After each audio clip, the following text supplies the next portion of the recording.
আসসালামু আলাইকুম, সবাই কেমন আছেন? আজকে আমি রান্না করব ডিম আলুর রেসিপি। যারা এভাবে খাননি তারা একবার হলো খেয়ে দেখবেন বারবার খেতে মন চাইবে। তাহলে চলুন দেখা যাক। প্রথমে আমি এখানে নিয়ে নিলাম হলুদ গুঁড়ো, তারপরে নিলাম কালো গোলমরিচ গুঁড়ো, এখানে নিলাম ধনিয়ার গুঁড়ো, আর এখানে নিয়ে নিলাম গরম মশলার গুঁড়ো, এখানে নিলাম লবণ, এখানে মরিচ গুঁড়ো, এখানে নিলাম 6টা সিদ্ধ করা ডিম, এখানে আলু টুকরো করে কেটে নিলাম। এখন চলে যাব রান্নার মূল পর্বে। তার জন্য আমি দিয়ে দিলাম তেলটা গরম হয়ে গেলে আমি দিয়ে দিব ডিমগুলোকে আমি হালকাভাবে ভেজে নেব। ডিমগুলোকে আগে থেকে আমি হলুদ লবণ মাখিয়ে রেখেছি। এই যে ভাজা হয়ে গেছে, এখন আমি তুলে নেব। ডিমগুলো ভাজার পরে যে এক্সট্রা তেল আছে সেটা আমি দিয়ে রান্না করব সামান্য একটু তেল সাথে দিয়ে। তারপরে তেলটা যখন গরম হয়ে যাবে তখন আমি দিয়ে দিব পেঁয়াজ কুচি। এখানে আমি 2টা ছোট সাইজের পেঁয়াজ কেটে তারপরে নিলাম। পেঁয়াজটাকে হালকা একটু ভেজে নেব।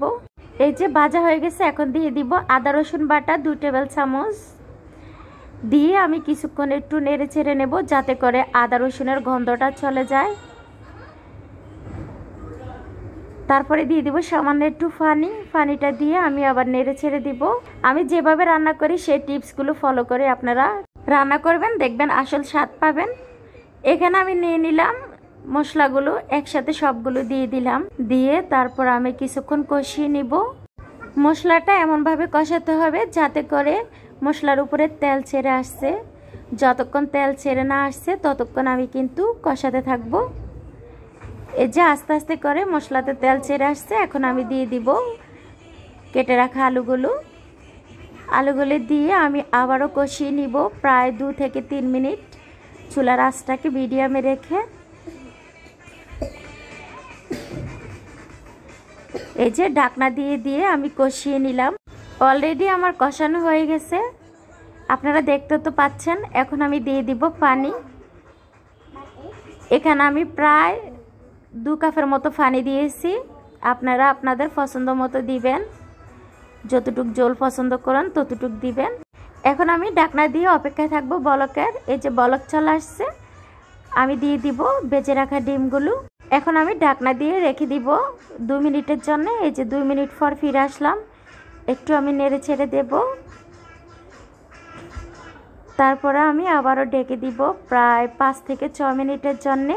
আমার আলুটা কিন্তু কষানোর মধ্যে প্রায় 80% সিদ্ধ হয়ে গেছে, বাকি 20% আমি কিন্তু ডিম দিয়ে সিদ্ধ করে নিলাম। এখন দিয়ে দিলাম কাঁচামরিচ দিলে কিন্তু ফ্লেভারটা ভালো আসে, তার জন্য। আর আপনারা চেক করে নেবেন আলুটা সিদ্ধ হয়েছে কিনা। আমার কিন্তু অলরেডি সিদ্ধ হয়ে গেছে। এখন আমি চুলার হিটটাকে বাড়িয়ে দিলাম প্রায় 1 মিনিটের জন্যে। তারপর আমি চুলাটা বন্ধ করে দেব। এই যে বন্ধ করে দিলাম, অলরেডি আমার কিন্তু হয়ে গেছে ডিম আলু রেসিপি। সত্যি এই রেসিপিটা অসাধারণ লাগে, একবার এভাবে খেয়ে দেখবেন, কখনো ভুলতে পারবেন না এই ডিম আলু রেসিপিটি। এই রেসিপিটি মাছ মাংসকে হার মানাবে। যখন আপনাদের হাতে কোনো মাছ মাংস থাকবে না তখন আপনারা এই রেসিপিটি বানিয়ে নেবেন। আপনাদের কাছে আমার এই ভিডিওটি কেমন লাগছে? ভালো লাগলে লাইক কমেন্ট করে দিবেন। আবার কথা হবে অন্য কোনো ভিডিওর মাধ্যমে। আজ এই পর্যন্ত, সবাই ভালো থাকবেন। আল্লাহ হাফেজ।